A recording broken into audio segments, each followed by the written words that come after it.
कैसे जाने कि हम उपासना के फल को प्राप्त कर लिए? लक्षण है उसके। किसी भी साधन से चले जब ये लक्षण आ जाए तो जान लेना कि साधना परिपक्व हो गई, साधना पक गई, अर्थात वो सिद्धावस्था को प्राप्त हो रहा है। क्या लक्षण? सबसे पहला लक्षण उसके अंदर आता है मरने का भय खत्म हो जाना, जीने की इच्छा बनी रहना।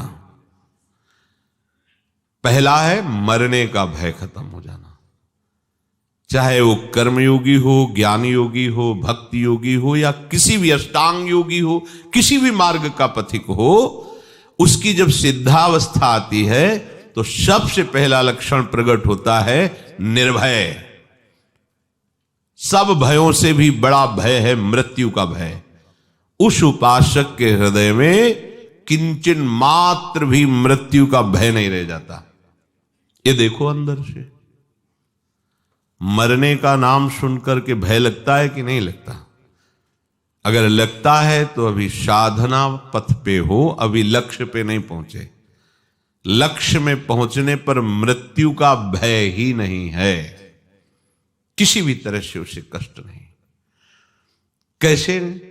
जैसे नाटक चल रहा हो और उसमें सामने विपक्ष से वार किया गया और मरने का वो नाटक किया, उसको कोई भय लग रहा है? सामने से तलवार भाला गोली मारी जा रही, क्योंकि वो नाटक है।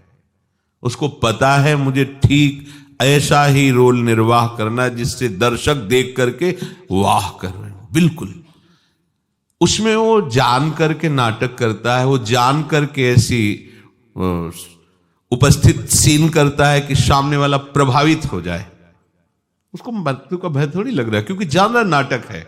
ऐसे ही ठीक जो परिपक्व अवस्था को प्राप्त है वैसा ही नाटक देखता है।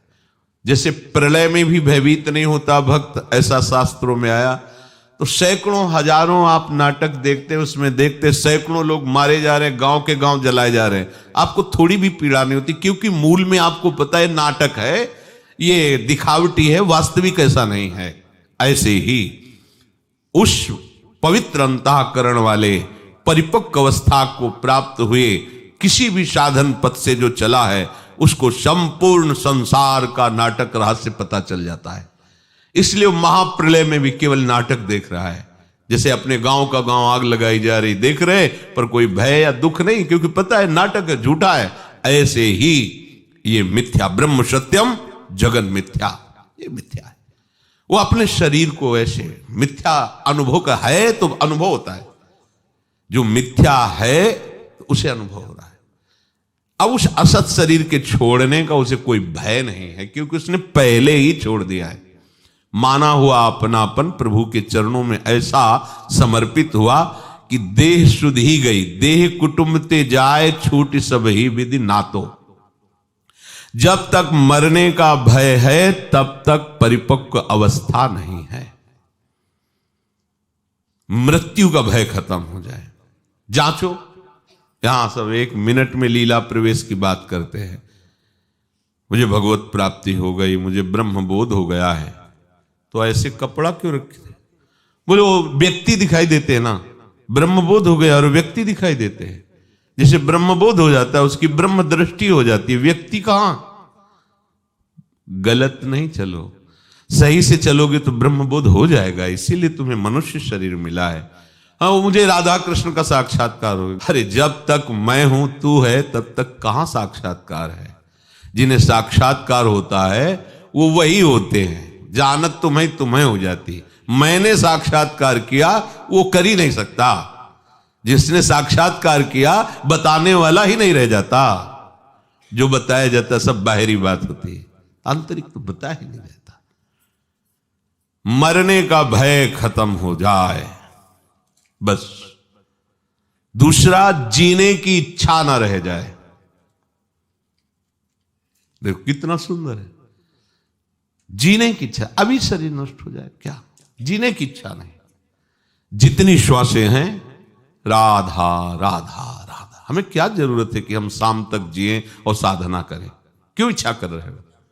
श्री जी की इच्छा है कि यही श्वास आखिरी हो तो राधा हो गया। इसलिए हम हर श्वास में राधा बोलेंगे। पता नहीं कौन सी श्वास हमारी आखिरी हो, हम क्यों जिए?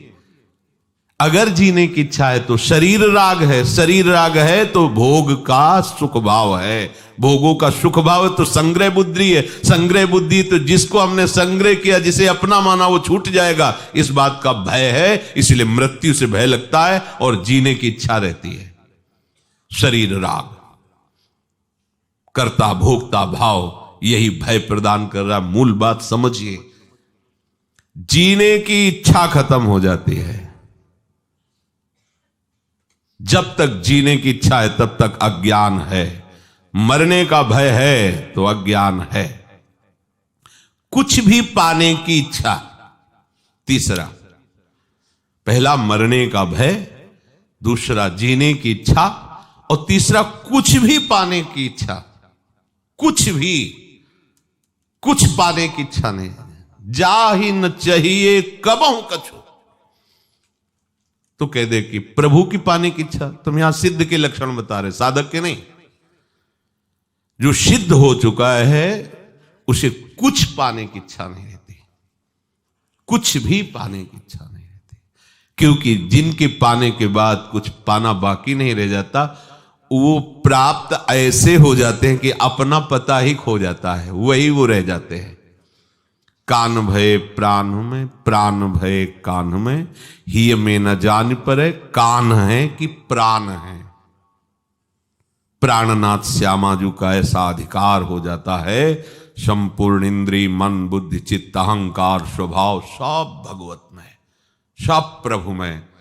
तो जब तक खोज चालू है तब तक मैं है, और जब खोज पूरी हुई तो जिनकी खोज है वही रह जाते, खोजने वाला नहीं रहता, खोजने वाला ही नहीं रहता।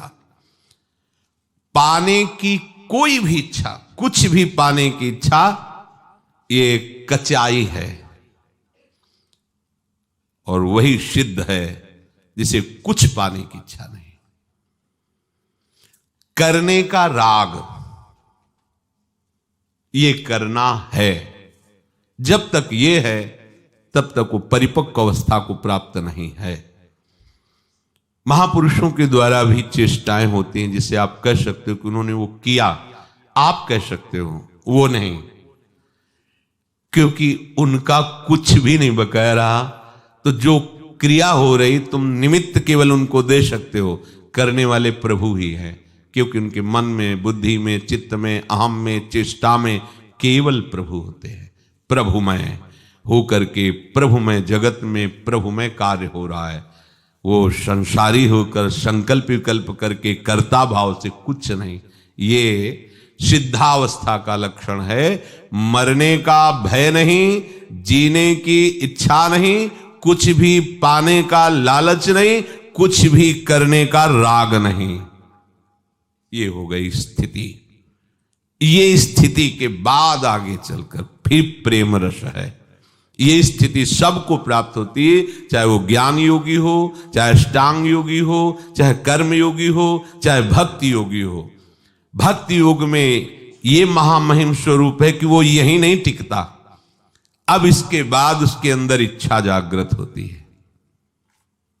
ये जो इच्छा होती है, ये जागतिक इच्छाएं नहीं है। देखो, संपूर्ण श्रीमद राधा सुधा निधि में इच्छा ही जागृत की गई। ऐसा कब होगा? हम श्री जी के लिए ऐसी सेवा करेंगी, ऐसा श्री जी की विचिन्वंती के शान कुचन कर जई कंचुक पटम को चाप्या मुंचंती कुछ कनक दिव्य कलसयो। ऐसा कब होगा? पत्रावलिम रची तुम कुछ योग कपूर।